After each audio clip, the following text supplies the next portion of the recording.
Hello, everybody. It's going to be an interesting little bit of information for everybody. Herrera. We've got our awesome fresh waterway board up here at the front and the back that won't come up here.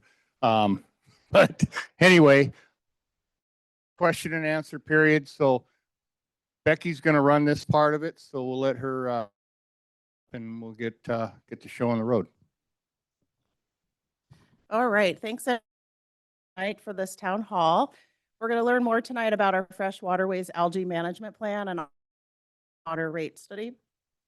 We've been working with Herrera for about 18 months with community of Ocean Shores to better understand the needs of our fresh waterways, specifically with the algae management desperately needed.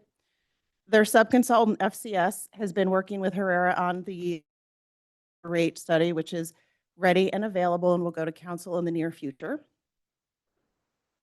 Is one mechanism that we can use to fund our waterways if council. Tonight's meeting is not to discuss our aquatic management plan. The aquatic vegetation management plan was done about 3 years ago by Aquatic. Is available on the city's website under the Fresh Waterways link. And sitting, the mayor said, is the Fresh Waterways Advisory Board. As our grant writer and assistant project manager. And with all of that said, I will let Kate. Hi, good evening. The video is a little clunky on my end, so I apologize in advance if I come in and out of the video or audio a little bit. Can everybody hear me okay? Katie, we're not able to hear you yet. Aha, there it is. Thank you.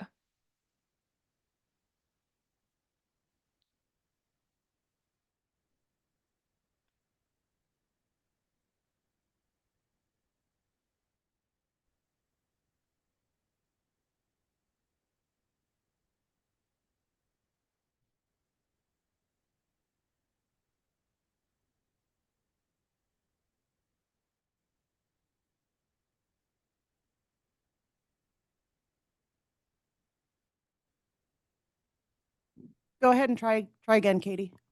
How's now? Does that work a little bit better? Nope, not yet.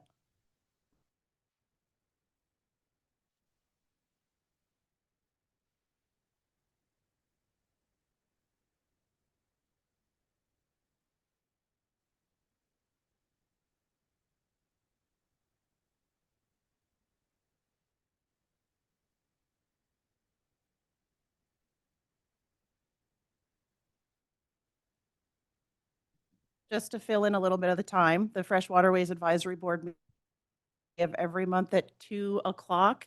If you're interested in attending, they are at the library.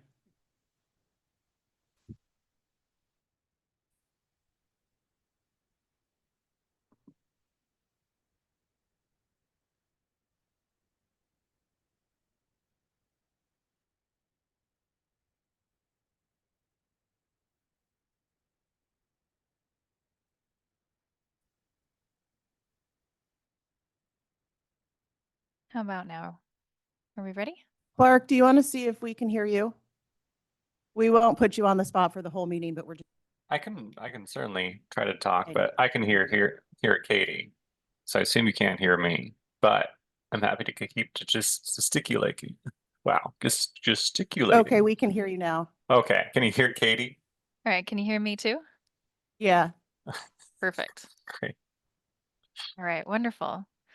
Well, I'll try that again. Thanks so much. I'm Katie Rodriguez. I am a scientist at Herrera Environmental Consultants out of the Portland office.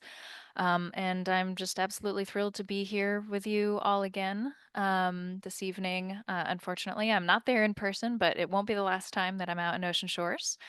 I'll also let you know that it looks like the Ocean Shores room screen that's being shared is the Zoom meeting instead of the room. I'm not sure if that was on purpose. But I can also go ahead and start sharing our slide deck. Maybe that'll change things. But again, I'm thrilled to be here. Thanks so much for joining us all tonight. And with that, I'm excited to present to you the culmination of our work out in Ocean Shores and with Becky and the city of Ocean Shores. And let's see, let me know when you see the presentation show up.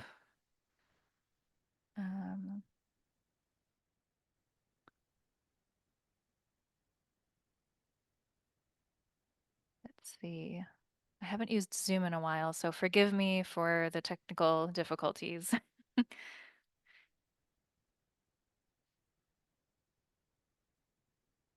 Is there a share button that I'm looking for? I see record, Bottom of your screen.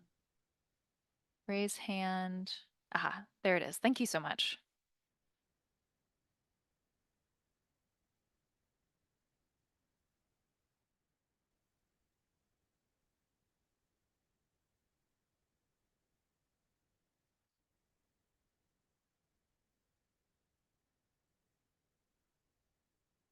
There. How's that look? It-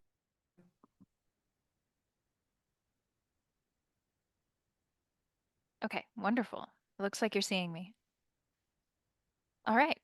So again, I'm Katie Rodriguez, and I'm joined here by my coworker Clark. I'll be doing the majority of the speaking today, and I'm also joined tonight by John, who is from FCS. I don't know if you want to give a quick hi and hello, John. Hello. Yep. I'll be talking more in a minute about the financial analysis that we did. Thanks, Katie. Yeah, of course. Thanks so much. And with that, we'll jump right in. So for tonight's agenda, just as a quick overview of what we'll be hearing about, and as a reminder for what Becky just mentioned, I'll be going over a little bit more about the project, what we've done so far over the past year and a half. I'll be providing a summary of the Freshwaterways Algae Management Plan that Herrera produced, followed by a period of questions. And then lastly, we'll hear from John from FCS about the utility rate study, followed again by another break for questions. And so as an overview of this project, our entire journey together, what have we been up to? Well, I want to take us all the way back to July of 2024, when we met together in person for the first time to talk about the project and the water quality monitoring plan. We were able to complete that monitoring plan and perform all of the monitoring we laid out to do for the fresh waterways and the watershed. And this really set us up well for understanding what the needs were throughout the fresh waterways and what kind of management scenarios we could be looking at. The last time we met was in February of 2025, earlier this year, where we talked about the results of that monitoring component and some laid out some potential management actions. And we heard from you all about which ones seemed interesting and some early comments on our thoughts for the management plan. So thank you all so much if you were in attendance there. And since then, we've been working on developing this freshwaterways management plan together, working with the city very closely. And of course, all the while, FCS has also been working on the stormwater utility rate study, given the plan that we laid out. And here we are today presenting the final plan to you. It's published on the city's website, so go ahead and check it out if you haven't already. And before I get into the nitty-gritty details of the plan, I just want to take a few minutes to reflect on and appreciate the beauty of ocean shores and the fresh waterways as we experienced them last year. And unfortunately, I can't really see the crowd right now, so I know this would go off a lot better if I was there in person. But for you all, oh, there you all are. Hi. This would, just to bring us together a little bit, if you can go ahead and raise your hand if you're living on or nearby Lake Menard, just to give a show of hands to everyone else. Okay, I see a couple of hands. Wonderful. And how about anyone along any of those bell canals? All right, a few hands from the bell canals. Wonderful. Thank you for joining. How about the Grand Canal and all of its glory? Excellent. Thank you for joining. And Fishhook Canal. I think there's another name that it goes by, Crossover Canal. Is anyone from nearby that one? I'm not sure I see any hands there, but if there are, thank you so much for joining. There's a couple basins of Duck Lake, but how about from the very northernmost basin or area, the north end of the city of Ocean Shores? Anyone joining from up there? And how about anywhere from along the rest of Duck Lake? By show of hands.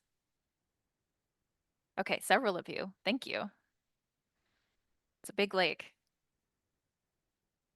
And then finally here I have Bass Canal. Anyone from around Bass Canal? Excellent. A few of you. Wonderful. Thank you all so much for joining and participating with me in this great exercise. And so this just goes to show how beautiful and really unique all of these freshwater ways are. And, you know, we appreciate all of the wildlife. That was something that we've heard several times from all of you, that there's just a vast majority of wildlife. All of the recreation that these freshwater ways offer is really, really something to treasure. And what brings us all together for today. And although it provides the fresh waterways, no matter where you live, provides all of these great amenities. Unfortunately, sometimes they can also look like this during the summertime. As we're all well aware, it can turn into this really vivid green color like we're seeing here from Duck Lake or over in Fishhook Canal. And this is all due to the toxic or harmful algae, which I'll also call cyanobacteria for the purposes of this presentation. Again, I'm referring to cyanobacteria. Toxic and harmful algae is all sort of the same thing here. Excuse me. And just as another reminder, today we're here focusing on the harmful algae within the freshwater ways, not the aquatic plants.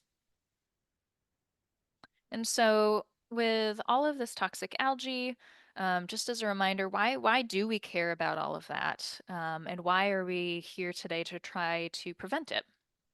Well, toxic algae can cause illnesses and irritations, not just in humans, but also in pets and wildlife. Because of all of that, it can reduce recreation. It can also cause some really terrible smelling odors and just not be pleasant to look at. And overall reduce water quality and habitat quality for wildlife. And so nobody wants that, right? So we've been working on a few solutions with the City of Ocean Shores and our partners, FCS. But first, before we get into the nitty-gritty of the management plan itself, I wanted to take us back and remind us of the water quality results that we found back in February, just as a little refresher, because this really helped lay out what management options were going to be most effective in each of these waterways, each of these lakes and canals. So in 2024, we were out several times. I'm sure I got to speak with many of you, along the freshwater ways or at one of our public meetings. While we were out there, we did a lot of monitoring in a lot of the freshwater ways and in the watershed as well. Really trying to replicate a very comprehensive study that was performed in the 1990s by KCM. And largely what we found in 2024 was that the fresh waterways as a whole are very eutrophic or hypereutrophic even. And what this means, this is a measure of trophic state, which is essentially a measure of water quality or productivity, and generally used as a measure of health in the systems, where eutrophic and hypereutrophic are at the really high end of that productivity scale. And so we've got some really, really productive waterways here. And some key conditions related to this is that the waters are pretty warm, especially at the surface. They tend to have low oxygen near the bottoms, near the sediment. Also frequently low water clarity, especially later in the summer and in the fall. And lots of cyanobacteria, or that toxic algae. And in 2024, we saw higher amounts in Duck Lake, Lake Menard, Fishhook or Crossover Canal, and the south end of the Grand Canal. But I'll note too that this varies from year to year, and we'd like to keep an eye on that, which I'll talk about later. Because in the 1990s, Bass Canal was actually one of those canals, excuse me, that exhibited some of the worst water quality. So this can change. But with lots of cyanobacteria, we'll also see cyanotoxins coming up, right? And so this is what causes that illness or the irritation, is contact with the cyanotoxins that these harmful algae are producing. And in 2024, we sampled and found at least one exceedance of state guidelines for microcystin, one of those toxins. And overall, this low water clarity and lots of cyanobacteria is primarily caused by high phosphorus, which is the nutrient allowing growth of algae in plants. And what I mean by high phosphorus is, I have here highlighted in red those numbers. These are really high levels of phosphorus, even for a eutrophic system. I do also want to note that conditions in the freshwaterways and in the watershed have actually improved since 1994, which is great. Everybody take a second to celebrate. As we've compared them against the KCM study results, and the improvements are largely due to a lot of investments by the city in improving sewer, providing sewer connections, and by you all in connecting to the sewer and providing stormwater infrastructure improvements. So, really great job, providing those improvements. But despite those improvements, the waterways are still very productive and nutrient rich throughout all of the lakes and canals. Despite the amount of algae and the conditions varying between each of the canals, the canals are very unique. One common theme is this very productive and nutrient rich system, and that's common throughout all of the lakes and waterways. So what are the sources of phosphorus? I just hit hard really on the amount of phosphorus that are in these systems. Why is there so much coming in here? Well, we can look towards some of the typical sources of phosphorus we know about for fresh waterways, which tend to include internal sources, so those that are already in the water bodies. This can come from the sediment, where phosphorus is released under low dissolved oxygen conditions. It can also be recycled from decaying aquatic plants, and it can come in from waterfowl that are inhabiting the lakes. And we can also look at external sources of phosphorus, and this can include things like water coming in from streams and creeks, and it can come in from stormwater runoff as well. We did monitor the watershed in 2024 and early 2025. We found that higher phosphorus tended to come from the Oyahut Creek, Clover Creek basins, and the Pacific Boulevard drain from the north and west of the canals generally. And then the other external source we look at is groundwater. And I have that underlined because back in the 1990s, groundwater was found to comprise over 50% of the load going into the fresh waterways. So this is, really driving all of the, most of the phosphorus in the waterways, most of those nutrients that then fuel the algae blooms.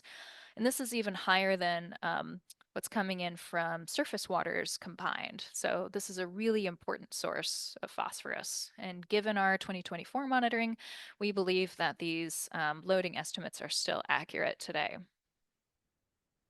So briefly, where did all of this phosphorus come from in the groundwater? Why is there so much coming in? And again, based on the available studies, we think that this is coming in from ancient buried peatlands beneath the city of Ocean Shores. So this is probably what Ocean Shores looked like thousands and thousands of years ago. Over time, these peatlands and marshes got buried, and these are an important natural source of phosphorus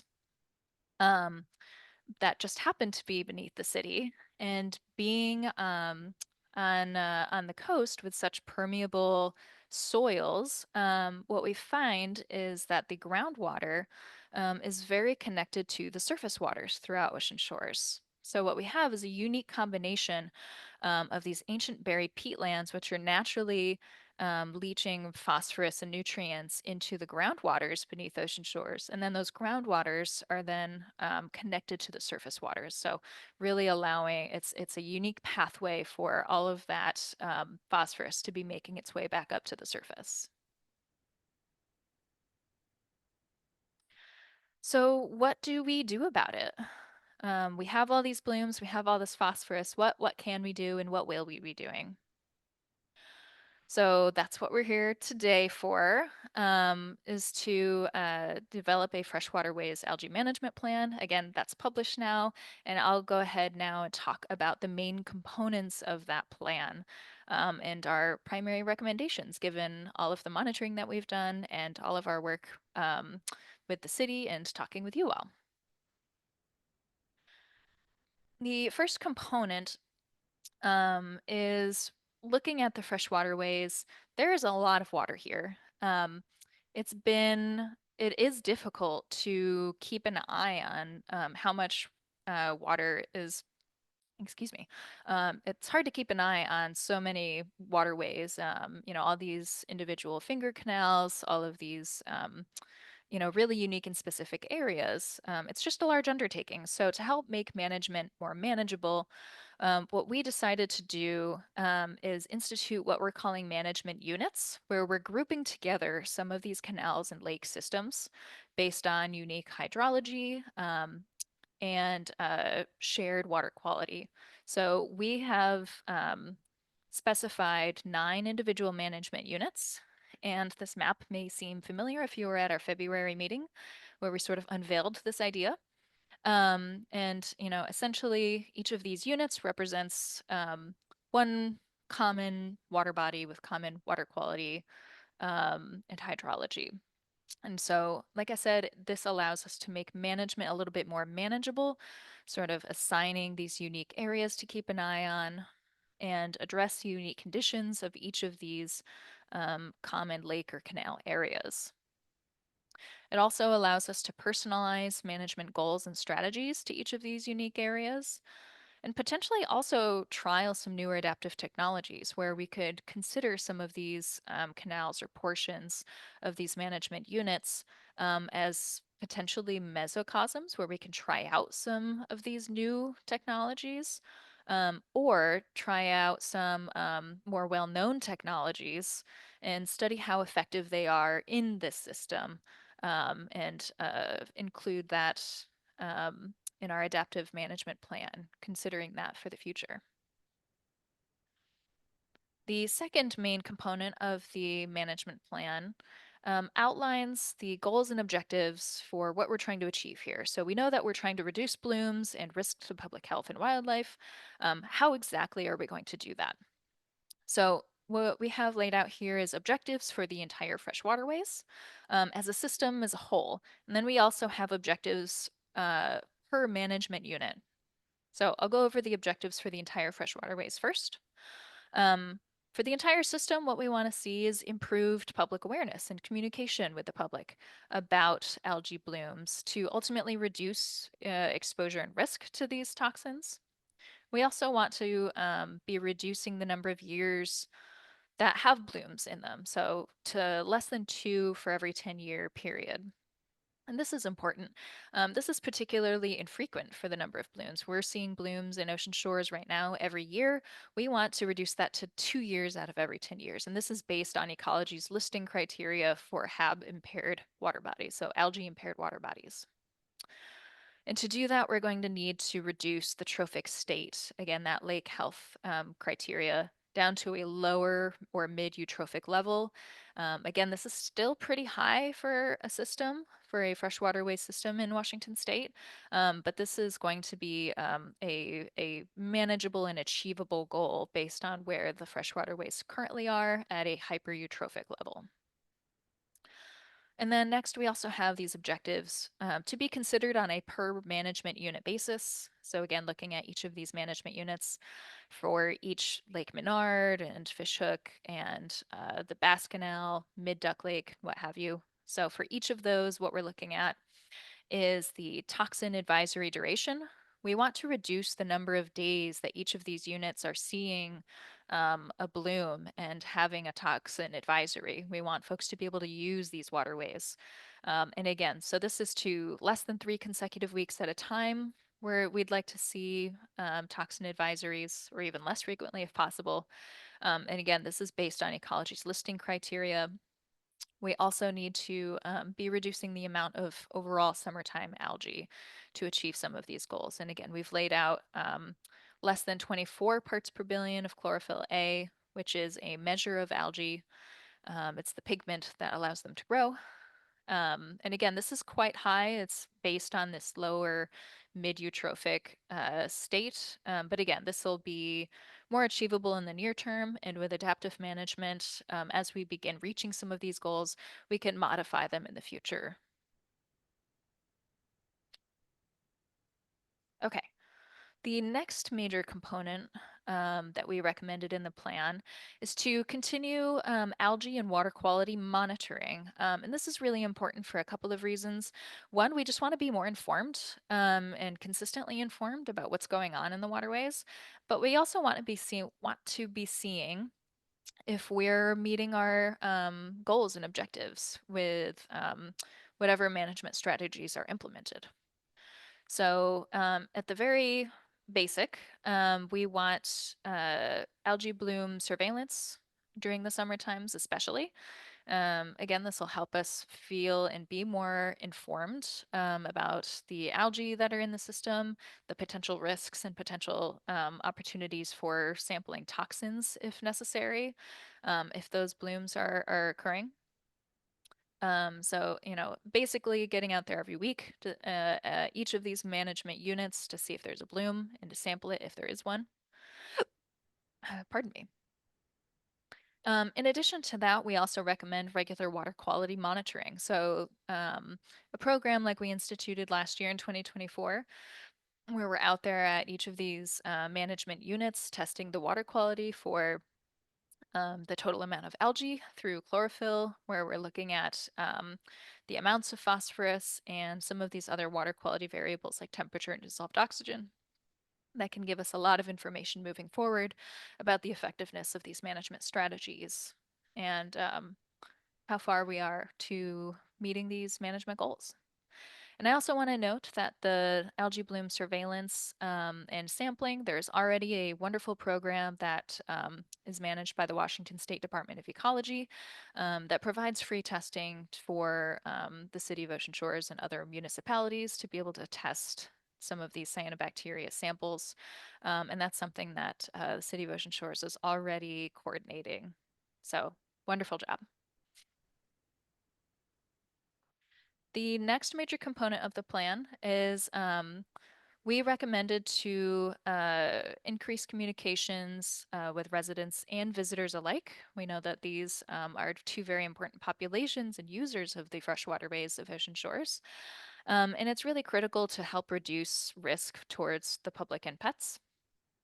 And we recommended developing a communication plan, which can include a variety of things. But overall, what communication should consist of, in whatever form it takes, is outlining clear procedures for city testing, monitoring, and for the public to report blooms if possible. Providing consistent communications, again, to residents and visitors alike, on where to find information, what kinds of things to look out for with harmful algal blooms, and what the potential risks are, and where also to find algae advisory information. And we need all of this information to be accessible. Folks should know where to go to find the most up-to-date information on toxin advisories and how to cope or look for algae blooms in the fresh waterways. And I want to note that the city is already taking the first steps at this. They've just recently posted a new website called Algae Awareness, What You Need to Know. So if you have any questions on algae and ocean shores, I recommend checking out that page there. So thanks for putting that together. And finally, we're here at sort of the largest component of the management plan is looking at how to manage phosphorus. So looking at source control and how to manage the algae in the fresh waterways. Again, this is what we would call symptom mitigation in the waterways and in the watershed. And so this is where we're looking at using technologies and different strategies for reducing the algae and phosphorus. When we're looking at the sources that I described a little bit earlier, the number one source of phosphorus was groundwater. When we're thinking about ways to control phosphorus from groundwater, unfortunately, in this particular area, there really isn't a good way to control groundwater phosphorus, unfortunately.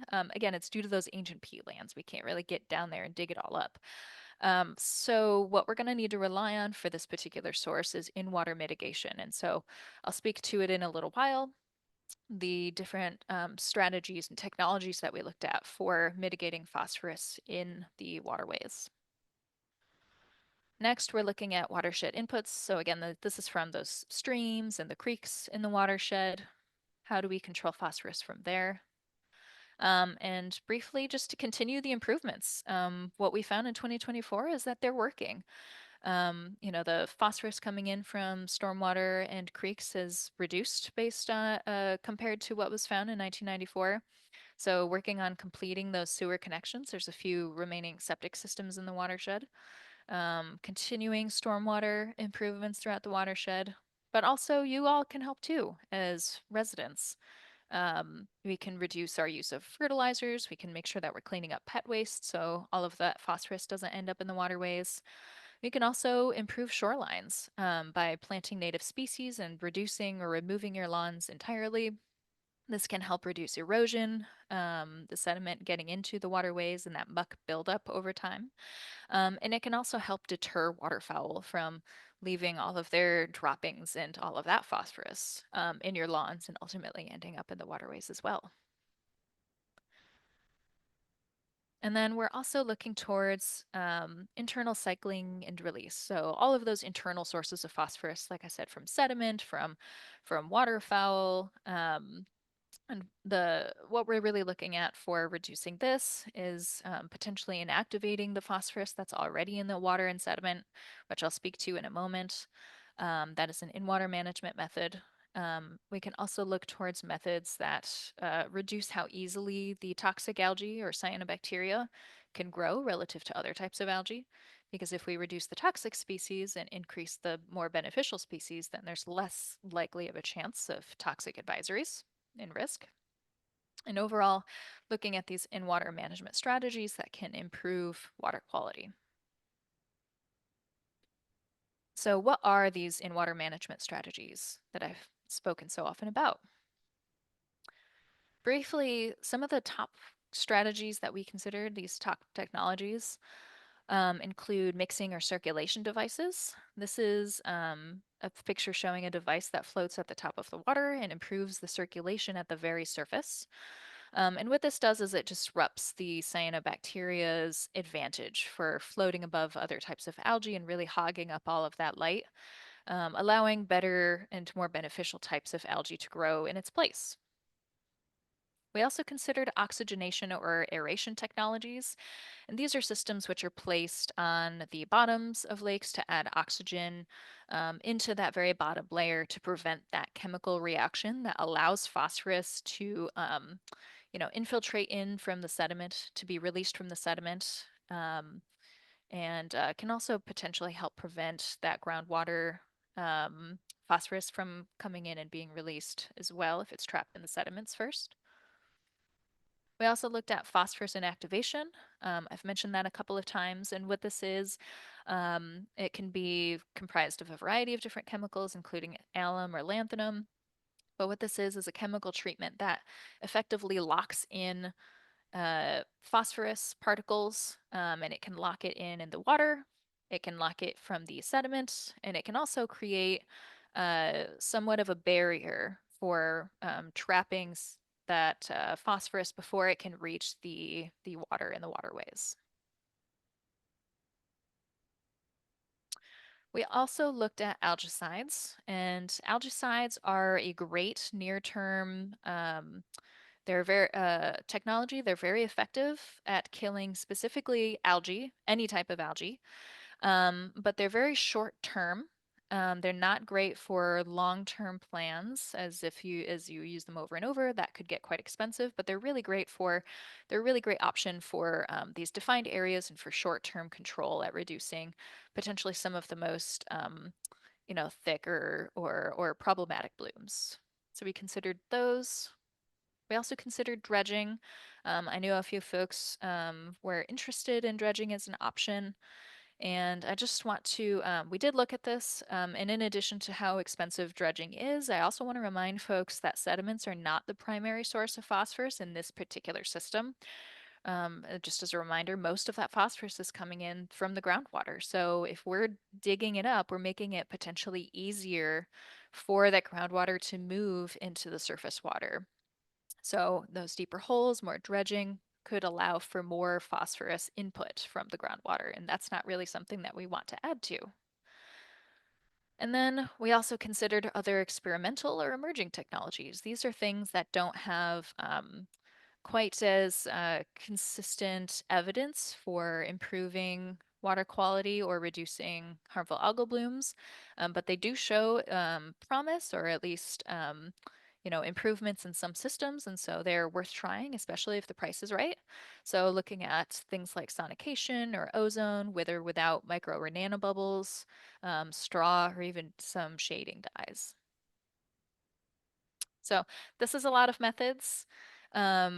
We looked at all of them. We costed many of them out. So which ones should we choose, and where should we be applying them? There's a lot of water out there. What needs to be done and where?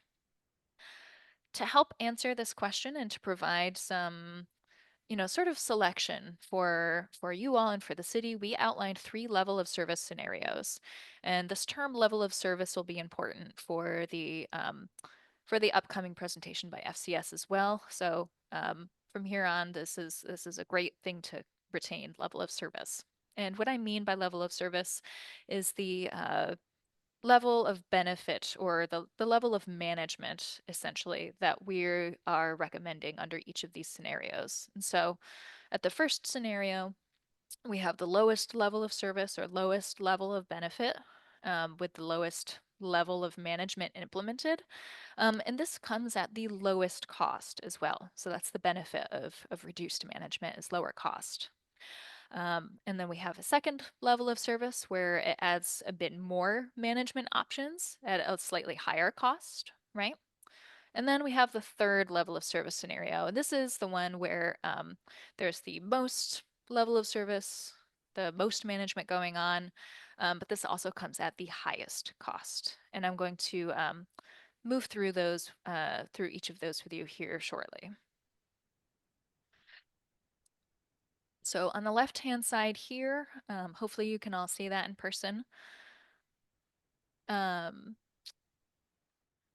see. Can I get a quick confirmation that you can all see my updated slide? I'm not sure that my screen is showing the updated slide. It looks like you're still on the considered slide. Katie, we see a menu on the left and then the blue.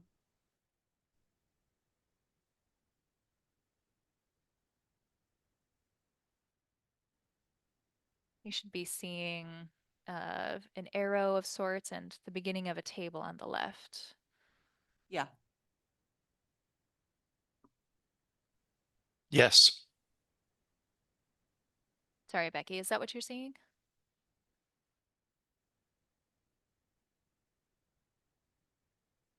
Okay. Perfect. Well, it's, I think, difficult to hear you from the room, but I've gotten confirmation that you can see the slide, the correct slide. So I'm going to keep on trucking unless I hear otherwise. Feel free to chime in if anything looks or sounds weird. So yes, here we are on the left-hand side with this table here. Again, these are each of the main components of the fresh waterways management plan that we just talked about. So we're including here, again, communications, monitoring any watershed management, so looking at controlling the sources of phosphorus in the watershed.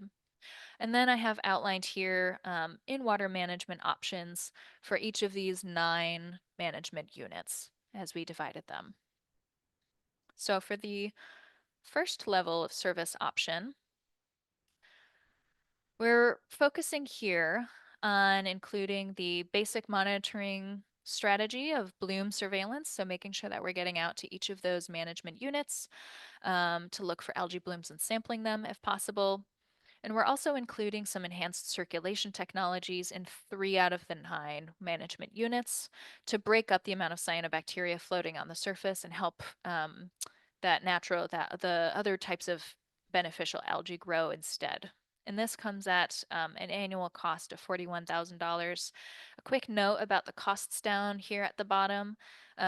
These are summarized as annual average costs. The actual costs will vary from year to year depending on the management implemented and the level of service.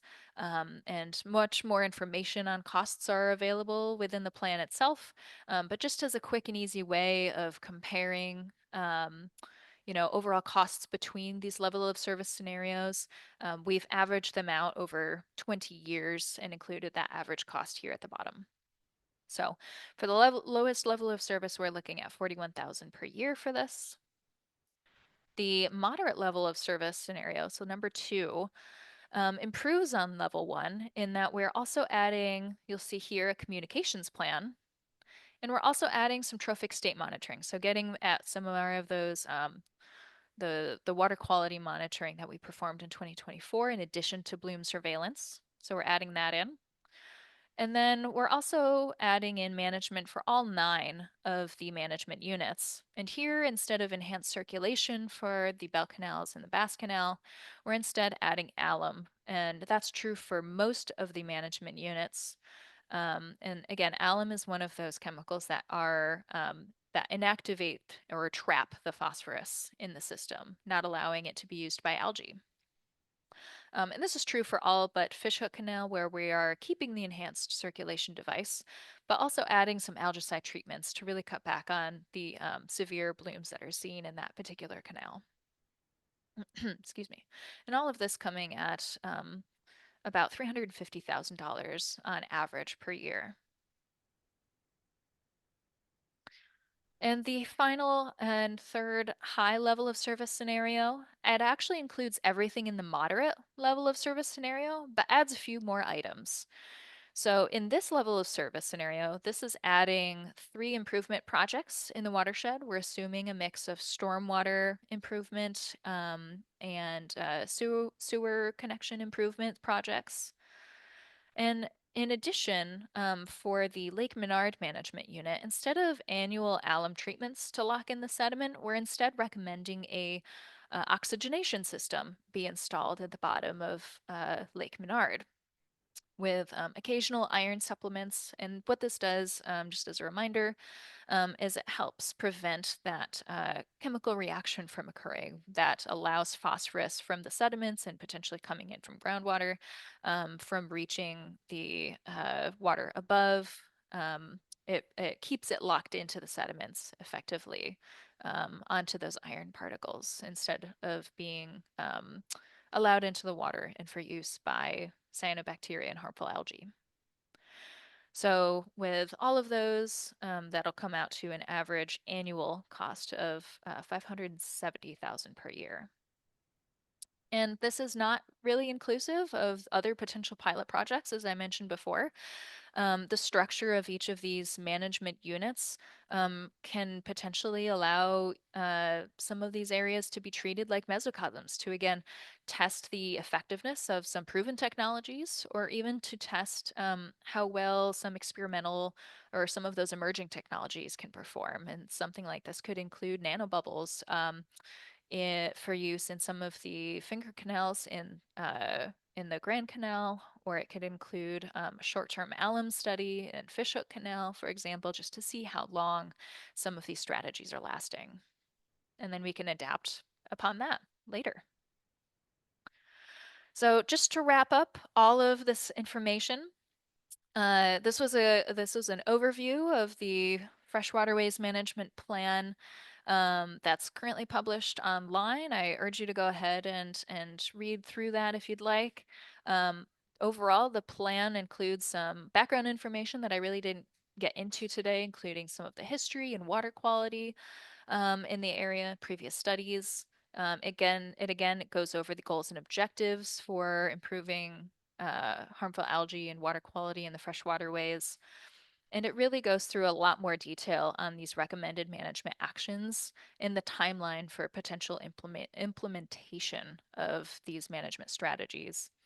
It also provides an adaptive management framework for how we can learn and improve on these management strategies going forward to better meet the management goals. Next up, we'll hear from John with the utility rate study. But before we do, I want to take a few minutes to, take any questions that you all have on the plan. Thank you so much for listening. All right, we'll take questions from the audience. And it is a little hard to hear you, so I apologize in advance. I was a little surprised when I said our water quality is better than it was in 1994. I lived here in 1994, at least I had property here. And I can tell in 1994, I could still see the bottom. I haven't been able to do that in a number of years now. And today, I don't think I can see more than an inch or two. We used the water. People were out in 94. I didn't personally swim in it, but I went in a number of times accidentally. And I wasn't concerned that I was going to catch something from doing that. I wouldn't go in it today. I'm wondering what measure it was in 94 that the water is better today. Yes, thank you so much for that. And yeah, I'm glad you made it out to that tonight as well to listen about the plan. And, it's really interesting to hear your stories from 1994. And I guess I'd like to clarify that the improvements to water quality between now and then were focused on that I mentioned are from the sources, from phosphorus coming in from the watershed. So the stormwater and the inputs from, say, septic systems and other types of runoff, the streams, the water quality coming into the freshwaterways is substantially better than it was in 1994 in terms of the amount of phosphorus. We didn't necessarily evaluate other types of pollutants coming in.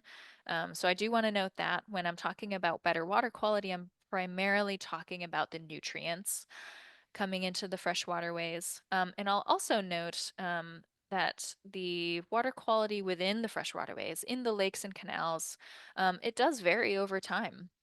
And we did see a change from most of the waterways in 1994 seemed to be eutrophic, which is a little bit lower on that health scale compared to today's mostly hypereutrophic water quality within the waterways. So the water quality has become more productive. There's more algae. It's a little bit warmer. And so perhaps that's what you're noticing is lower water clarity, higher nutrients in the waterways themselves, more algae.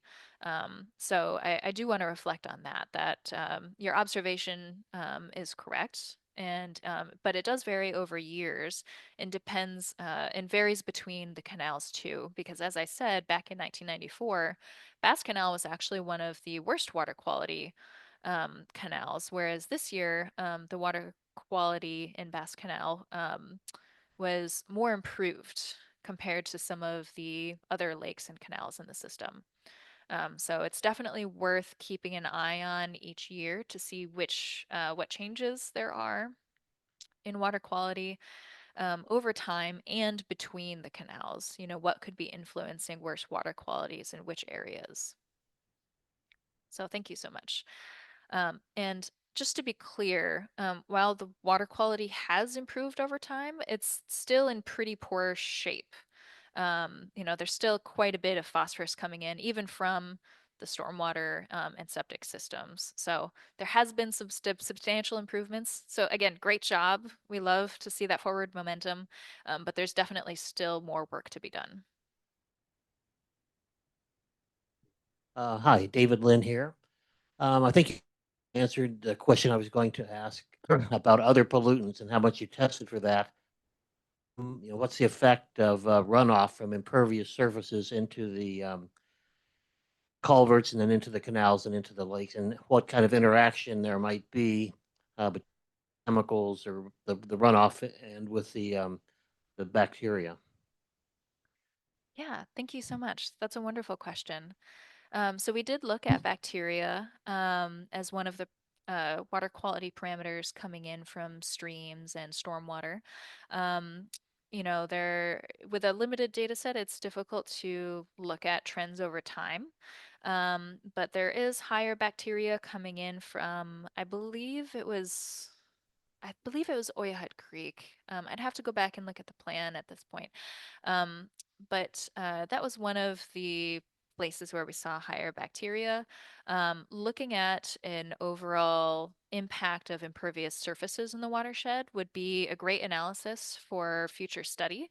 You know, and we'd love to be able to help out with something like that in the future, if it's warranted, and then, you know, however it fits into yeah, the city's stormwater management plans and opportunities moving into the future. But that's definitely something that can be studied. Mhm.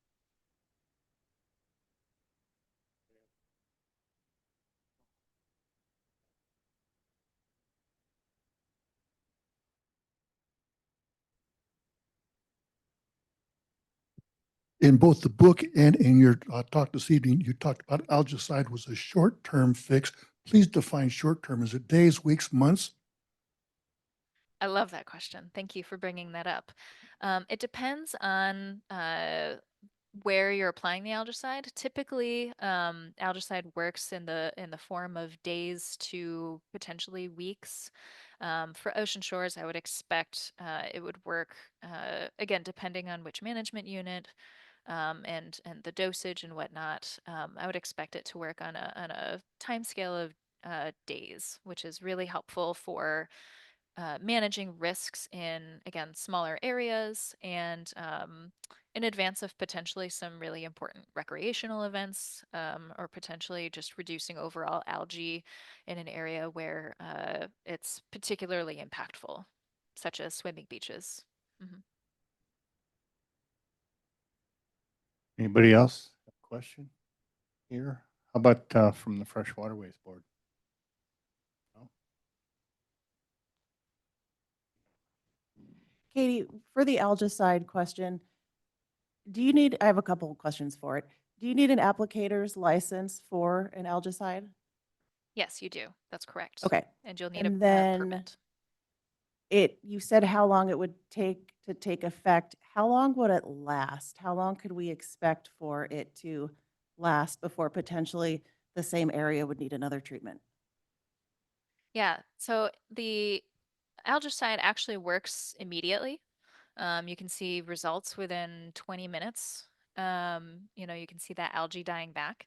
But in terms of how long it lasts, it depends again on the flow and water quality already there, of course. But I would expect it to last days to potentially weeks.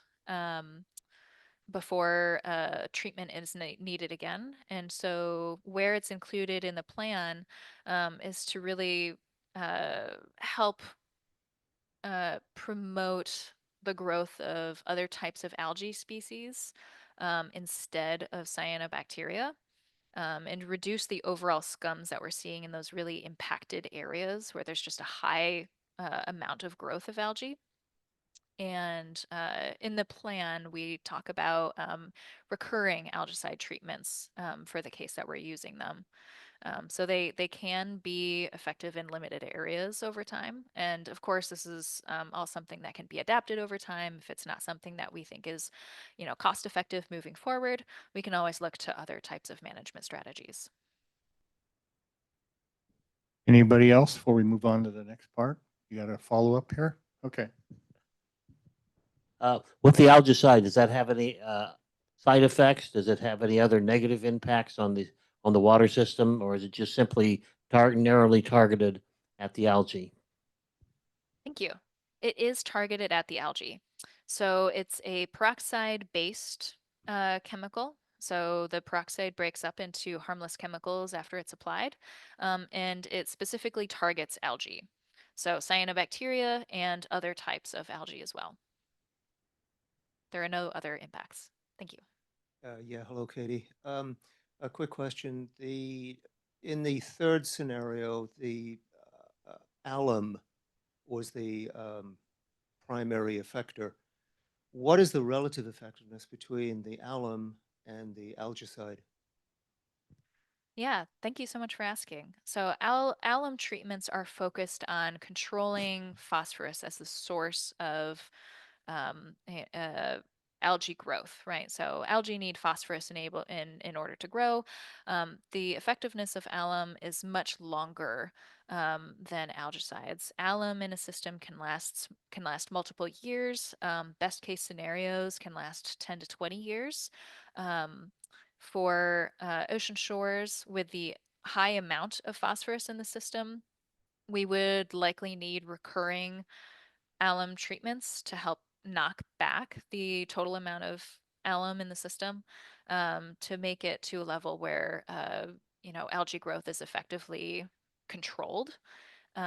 So we would expect the effectiveness of alum, well, one, to be much longer than algicide, but much shorter potentially than other systems in Washington State, again, because of the high amount of phosphorus in the system. So between 1 to maybe 2 years each.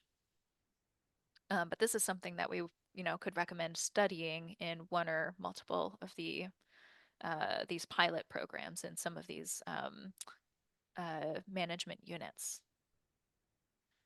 Yeah, and I think these are all really wonderful questions. I realize I have taken up a lot of time speaking about the management plan, which is great. And I also want to make sure that we're leaving some time for John to present the utility rate study. So I'll take it from you. I can't quite see the crowd as you can, but if there are any last remaining questions, I think I can take one more. We got before- one more if that's okay. Sure.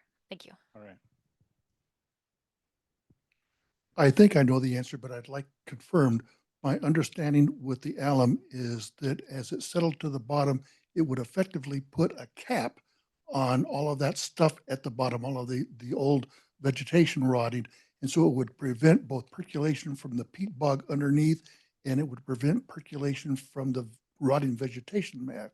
So effectively put a tile cap on top of the vegetation at the bottom. Is that a correct perception? Hi, yeah. So the alum does form a flocculant, is what we call it, that settles on the bottom of the waterways. And effectively, what it's doing is it's locking in the phosphorus that it comes into contact with from the waterways, and it can settle on the bottom. It is not a true cap. It can be disturbed through turbation, like say from carp or props, for example. So it's not a true cap in that sense, but it can help a little bit with controlling the phosphorus coming in from the sediments and from groundwater. Yeah, I hope that answers your question. Thank you all so much for some, really smart and important questions.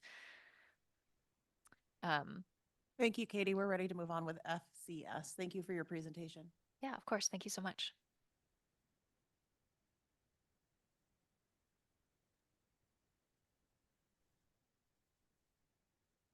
All right. Thank you, Katie. Good evening, everybody. I'm John Gillarducci with FCS. We've been working in partnership with Herrera and also with city staff to develop a financial plan that will allow these recommendations to be executed. And I'll share my screen here.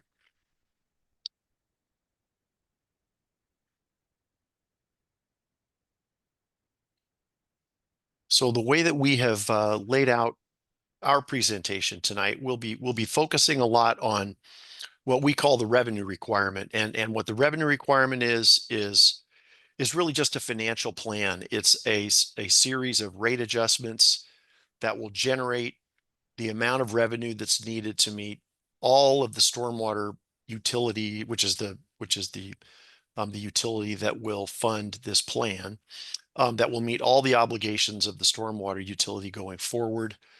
Those are operating costs, capital costs. There are some construction items, and then there are some sort of policy-driven obligations as well. And so you'll see a multi-year financial plan with proposed rate increases over that period that will meet all of those obligations.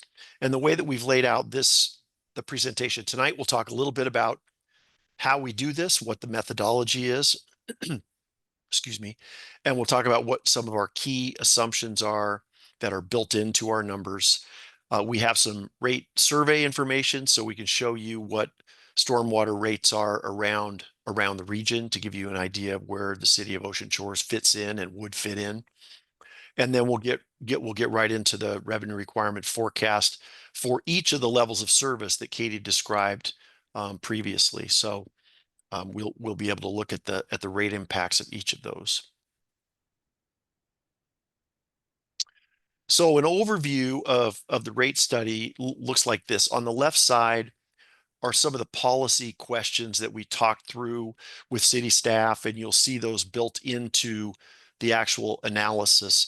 There are fiscal policies, and I'll talk a little bit more about those in a minute, that we've built in. Those really have to do with minimum fund balances.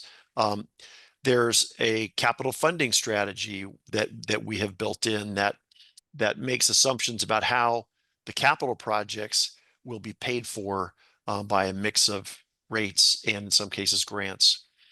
And then we have the levels of service described and defined by Katie and Herrera, and then much discussion about how to incorporate those levels of service into our analytical work. On the right side, you see the main inputs, those being reserves, operations and maintenance. Those are O&M costs, capital costs. And then if there were sometimes for expensive capital projects, it makes sense to issue debt. And the city stormwater utility doesn't have any debt right now, so we didn't have to worry about modeling current debt. But all of those are inputs into that revenue requirement that tells us how much money we're going to need from rates to meet all the obligations of the stormwater utility. So once again, just shown a different way, our goal is to determine how much revenue is needed each year for this to build this financial plan. And the main inputs are fiscal policy impacts. What do we need for reserves, forecasted operating and maintenance costs, rate funded capital, construction, and then debt service if there is to be any debt service. So I mentioned fiscal policies. The two main fiscal policies that you'll see built into the financial plans or revenue requirement analyses for each level of service is the operating reserve or the rainy day reserve, as it's called here. This is just working capital, keeping enough money in the bank so that the utility is not at risk if there was an unexpected operating expense or revenues came in low for some reason. So that target is 10% of budgeted appropriation. So that's about 140,000 in the current year. That doesn't mean that we're going to raise rates to generate 140,000. We just know if we dip below that by the end of the year, then the next year we want to replenish that amount. You'll see in a minute that the city is in a very good cash position. So there are no rate adjustments needed to meet these fiscal policies They're just smart practices going forward. The second one is what we're calling a capital reserve, and we're assuming or building in a $250,000 minimum capital fund balance at the end of every year. That's to handle, as we say, their smaller emergency projects as opposed to operating changes over time. So those fiscal policies are built in. Just as for those of you who don't know, you're currently paying a stormwater rate. It's in that highlighted portion of the box there, much less than a penny per square foot per month.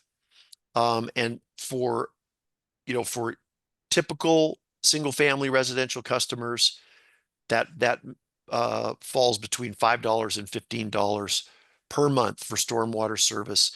The amount is imposed on the square footage of the lot. So yeah, so it's that much less than a penny a month, and between $5 and $15 per month for stormwater, depending on the size of the lot. I mentioned that the utility is in a good cash position, and this is a look back at revenues and expenditures since 2021. This dotted line, the dashed line, I should say, is revenue each year. And in the stacked bars beneath, you see a breakdown of expenses from year to year, salaries, intergovernmental services, transfers out, supplies, services and pass-throughs. These bounce around a little bit from year to year. One thing to know that's very important, the last rate increase was in 2022. So there was a pretty significant increase in 2022, but the rate has not changed since then. The other reason, one of the things you might notice right off the bat is revenues are in excess of expenses. One of the issues that we're trying to plan for, and has been a very important factor in the good cash position of the stormwater utility, is the general fund has been making a transfer into the stormwater fund of over $500,000, about $570,000, is what it would have been in fiscal year 2025. That general fund transfer is going to stop. So those total revenues, you see them at about 1.5 million in fiscal year 2024. Those are going to go down by almost $600,000 beginning in the current year, fiscal year 2025. So this is the strong cash position I was talking about. If you look at the ending fund balance in each of the last 4 years, the city stormwater fund ended fiscal year 2024 with about 1.34 million in the bank, and the beginning balance in 2025 over $2 million. We're going to very carefully use some of that cash balance to manage the rate increases going forward, spend it smartly on capital projects, and to try and smooth out any potential rate increases. So very, very positive thing that the city is in this good cash position, because it gives us some options going forward. This is a stormwater rate survey just to sort of set the stage for some of the numbers that you'll see in a minute. We had to look in Eastern Washington to find any rates that were as low as the city's current rate. This $5.40 is the monthly rate for an 8,000 square foot lot in the city of Ocean Shores. A much bigger lot, 18,000 square feet, would be about a little over $12 per month. And as you see, around the region, stormwater rates are almost across the board in excess of that amount. And we see routinely over 10, 20, and now even $30 a month in some locations. I should point out as well that all these systems are different and all the needs are different. So it's kind of apples and oranges to even do this type of comparison, but I know it's usually very interesting to people to know what people are paying around the area. So I mentioned some of the key assumptions that we build it. We try to as best we can use historical information to project cost inflation, and we build that into our escalation of operating costs. We have a construction cost inflator built into the capital projects so that years out when the city's building capital projects, we hope we're close to what those real costs will be. Labor and benefits, we inflate at 3% for labor, 5% a year for benefits. Money in the bank, we assume that it will generate some interest, and we build that in on the revenue side. So we try to take into account these different factors that can change costs over time. This is a glimpse of the expense breakdown from the 2025 budget. So as you saw before, in 2024, there were revenues of a little over 1.5 million that included that general fund transfer. In 2025, there will be no general fund transfer, so revenues will go down to around $1 million. Expenses will be, unfortunately, about 1.5 million. And as you see, broken down like this, large expenses, professional services, those are contracted services in some cases, supplies, salaries and benefits. And this is before the addition of the level of service recommendations that have come out of the plan. Oh, one thing about that supplies line item, there's a small tools and equipment item of 440,000 that will actually occur in 25 and 26, but drop down almost go away in 2027. So that number for supplies is going to get a lot smaller in 2027 and beyond. So Katie described the different levels of service. Just as a quick refresher, they're a mix of operating and some capital costs. The low level of service, moderate level of service, and then high, which includes everything in moderate, with the one exception of alum treatment in Menard and the addition of a couple of other projects or programs, oxygenation system in Menard and retrofits for phosphorus removal. So these, of course, come with different costs, and those feed right into the rate scenarios that we'll show you in a minute. This is a summary of the capital plans for each level of service. So if you look at the blue bars here in 26, 27, and 28, these represent the level of service 1 capital projects, and they total, as you see here, about $200,000. We are assuming that 100,000 of those will be grant funded. So the impact on rates from year to year, a little over 100,000.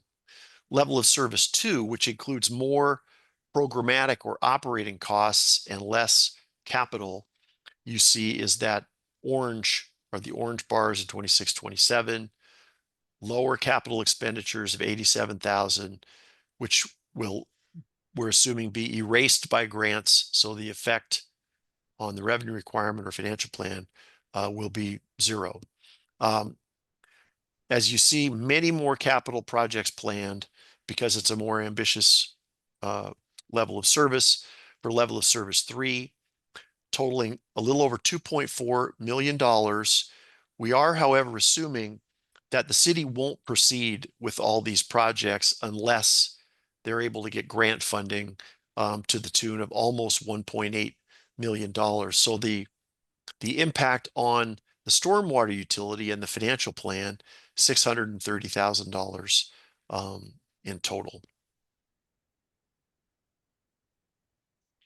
So now moving into the results, the revenue requirement for level of service 1, or again, the financial plan for level of service 1, which was described as the lower effort of the 3. Let me explain what we're looking at here. So 2025 and 2026, you see higher O&M numbers than you do in 2027 and beyond. That's because in 2026, that small tools and equipment line item, which was $440,000, drops down to $4,000 in 2027 and beyond. So there's a drop in the expenses. At the same time, you see revenue at existing rates, which is the solid black line here, starting out at about 1.2 million. That's because the general fund transfer ceases in 2025, and there's an immediate deficiency between revenue and expenses. That continues in 2026. And in order to right the ship, I guess you could say, and align rate revenue with expenses for this level of service, a series of 3.5% rate increases are needed in order to meet all the financial obligations of the utility and those items that were described in level of service 1. The reason that the city can endure these deficiencies in 2025 and 2026 is because of that outstanding cash position that the city is in. We're carefully spending that down in the first 2 years and then increasing revenues with rates. So this shows what the ending fund balances would be projected for each year. They dip in 25 and 26 and then slowly build up over time, because after the capital money has been spent at the front end here, the city's able to maintain a healthy fund balance going forward. This dashed line you see here is the minimum fund balance required to meet the fiscal policy targets that I described earlier. This level of service 2, described as moderate effort, you see additional O&M. These were the programmatic activities that Katie described, increasing costs in 2026, but the city's again largely able to cover those additional costs with existing fund balance.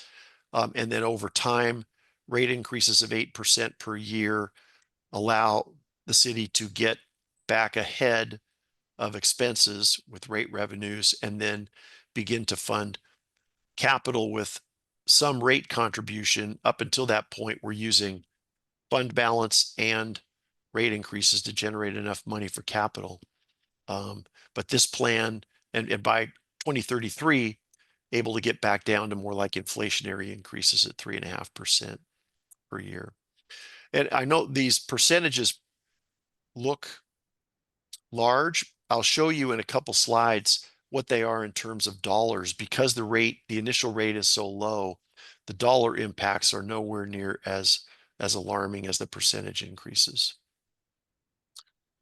So this shows ending fund balances throughout the period here.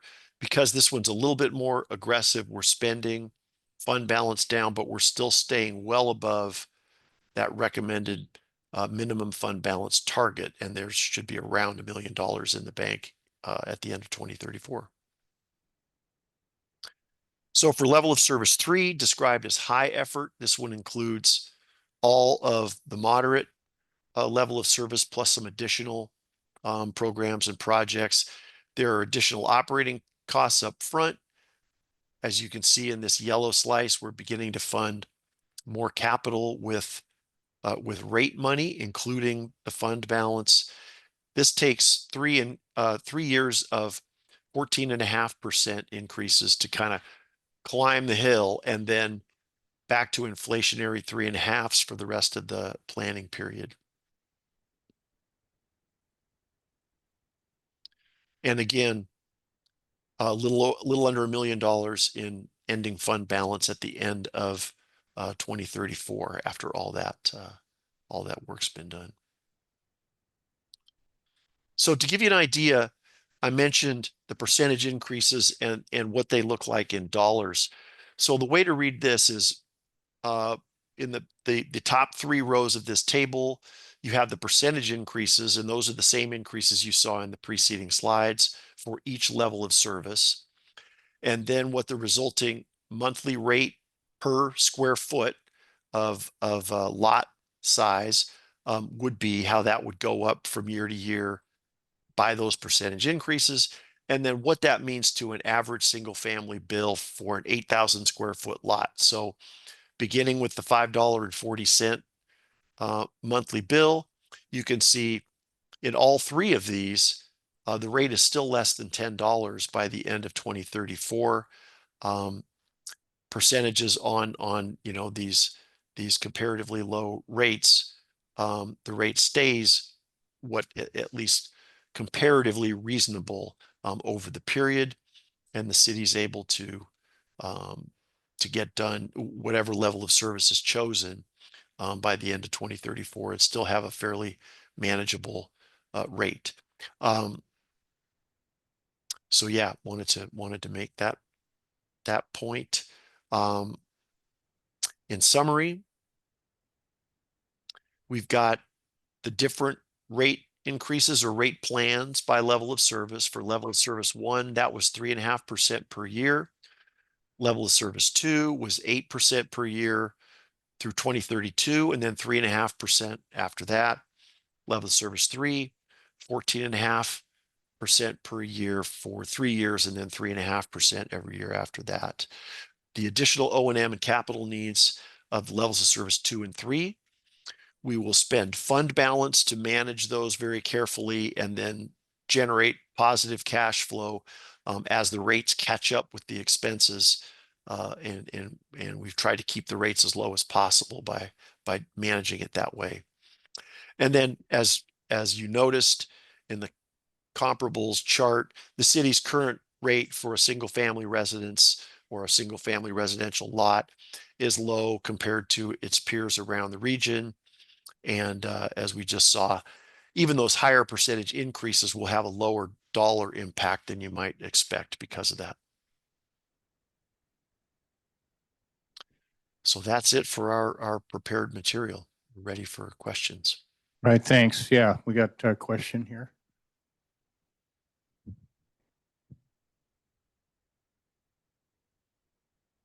Thank you. Were those rates based on the expectation of getting the grants? Yes. What is the confidence level in getting grants? Well, so, and that's a great question, because as you know, most of those grants are competitive. So the way that, and this was based on extensive conversations with staff and with Herrera, I think the city's expectation is if they don't get the grants, they won't build the project.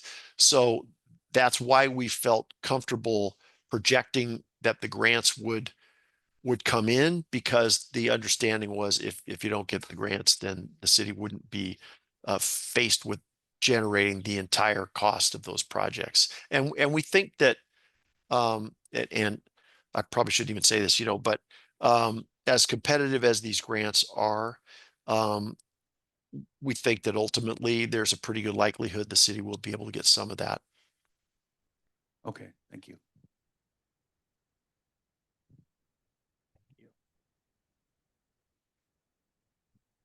Yes, you said that in your plan was ground in the fact that a general fund transfer into this utility fund is going to stop in 2025 or 2026. What is the basis for that? Why is that? Is that an assumption you're making, or is that just is it going to happen, and why? Why wouldn't it continue if it is doing it now? I think staff can probably speak to that better than I can, but to my understanding, the transfer has already stopped. That was a policy decision. Yeah, so that subsidy is no longer occurring. I don't think it was necessarily a policy decision. I think that it was a transfer that was supposed to happen maybe for a bunch of years in the past and was supposed to stop, and it was never stopped. And we found it, the finance department found it based on a cost allocation report that we received this year, that showed that the allocation was based on depreciation of equipment and buildings, and it was put into an account for small tools and equipment. And it wasn't supposed to be that way. So we're correcting an error. For what it's worth, and small comfort maybe, but almost all of the utilities you saw, for example, in that comparables chart and around the region, treat their stormwater utilities as an enterprise fund, a basically a business operating within the general government, and they don't receive subsidies like that. So that's worked very much to the benefit of the stormwater utility, and put it in a pretty good cash position, even if it wasn't done on purpose. But yeah, it's more common to have these utilities stand on their own, sort of on their own 2 feet, like we are planning going forward. How long do these grants last? Are they reapplied for every year, or is there longevity to each one? Well, the programs, and Katie might be able to expand on this, but the programs offered through the state of Washington, you apply for them on an annual basis, and you would generally get a grant to cover the cost of a project.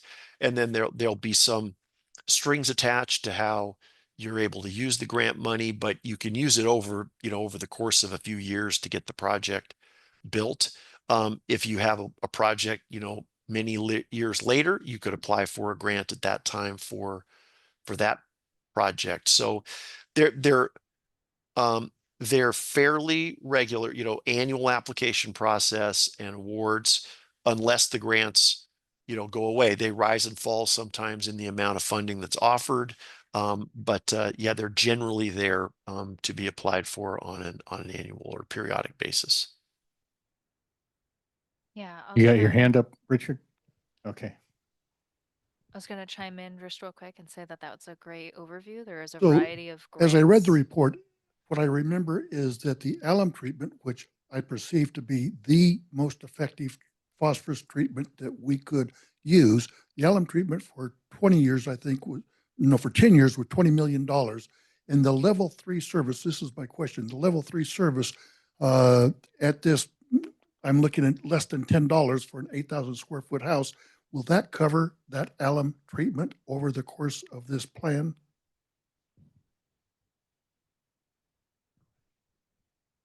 I believe that it will. Yeah, I mean, to the extent that those costs have been included in that level of service, this rate plan covers all those costs with offsetting grants assumed for some of the capital. So the short answer is yes.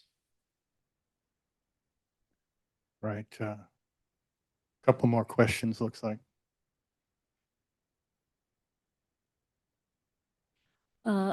As a member of the Finance Committee, I just wanted to add to what Becky said in terms of the cost allocation. The cost allocation study is online with the Finance Committee, and we are trying to correct some of the accounting issues that had occurred in the past.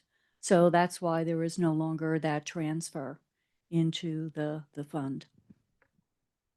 And I also, I just texted Sarah because I know she's listening at home, and she said it's not 100% not being transferred, it's being corrected to the right amount. And I don't know what that is right now, but Finance Committee meeting next meeting. Yeah, I guess that surprises me because we do refer to the stormwater budget as a utility. And if it's a utility, all of that money that's been transferred in is subject to audit reimbursement. We've been there before. When our cost allocation table was all screwed up, we had the funds, the enterprise funds, ended up suffering from that.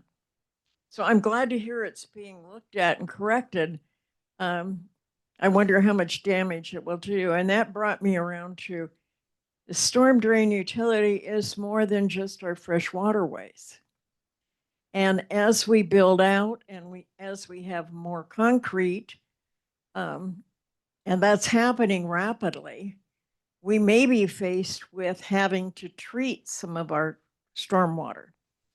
And I recall not too many years ago, we were in danger of that in the downtown area. So because we have to reach a certain level at outfall. And I am wondering, have we included any of that future view of what our storm drain will look like? In the work that we did, our focus was on the existing utility program and the fresh waterways management plan recommendations. So we didn't look beyond that. The Fresh Waterways Management Plan also assumes a few of those stormwater treatment or prevention projects as well. Projects to be determined, but Katie, can you say that again a little bit louder? yeah, of course. Is this volume okay? Yeah, louder is better. Okay, wonderful. I just wanted to mention that the Fresh Waterways Plan, that highest level of service, the LOS 3, does assume some stormwater improvement projects that you're speaking to. So those that would aim to treat stormwater coming out of outfalls or prevent stormwater from reaching the waterways. So it does account for some future improvement. But those projects are to be determined with the city and of course additional stormwater monitoring and planning as needed, but it accounts for some of those future projects. And we are in our grant discussions with the fresh waterways. We are also having discussions about what grants are available for other stormwater infrastructure and infrastructure for the city in general. So those discussions are happening. I have one more question, and it might be for Becky. Who is actually conducting the work that will be involved? It depends on which work we do. Some of the work we may be able to do with city staff. I think most of the work will be done by contractors, and we would put out for statement of qualifications or request for proposals, just depending on the size of the project and what we choose to do. Okay, thank you. Got any other questions? Right here? Okay.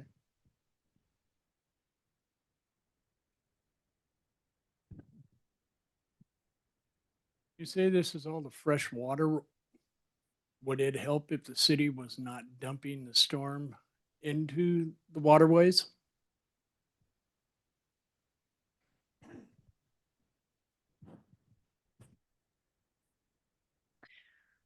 Yeah, I can try to tackle that. So stormwater treatment, there's a variety of mechanisms depending on where the stormwater is and what kind it is. We can look to be treating or preventing that stormwater, but all water runs downhill. If you look at a variety of other municipalities around the state, it all ends up downstream in one stream or another. So looking at ways that we can prevent um, uh, how pollutants end up in the stormwater is the best way to manage stormwater. Just prevent it from getting there entirely, which is great. The alternative is to then be treating the stormwater if preventing pollutants from getting there in the first place isn't possible. So these are things that I'm sure the city will be thinking about and discussing, moving forward. We have some insights as well working with other municipalities. So, would love to be involved in those conversations moving forward. But yeah, there's a variety of mechanisms that the city can continue considering for the prevention of pollutants and stormwater. Yeah. Katie, can you just really quickly say what our most common stormwater is that's going into our lakes and canals? The most common stormwater? Like where it's coming from?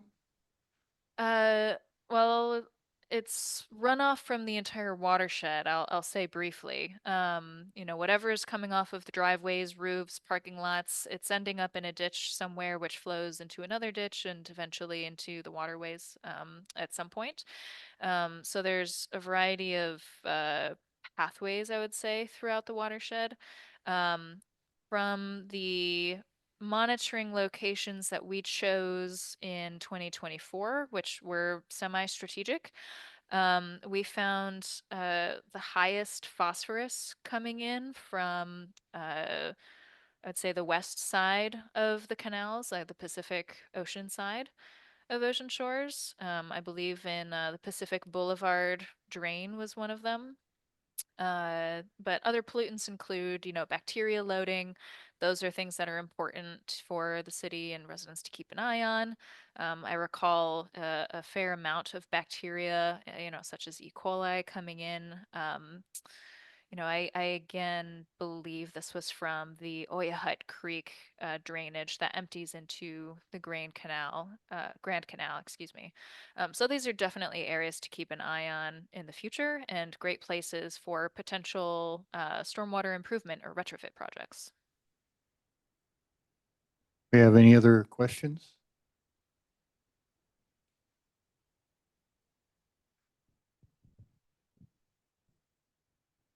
I think this is actually a Becky question.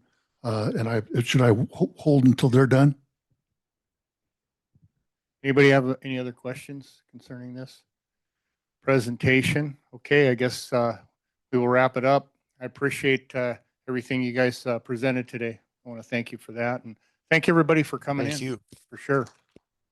Yeah, wonderful. Thank you all so much for hosting us again this evening. I appreciate it.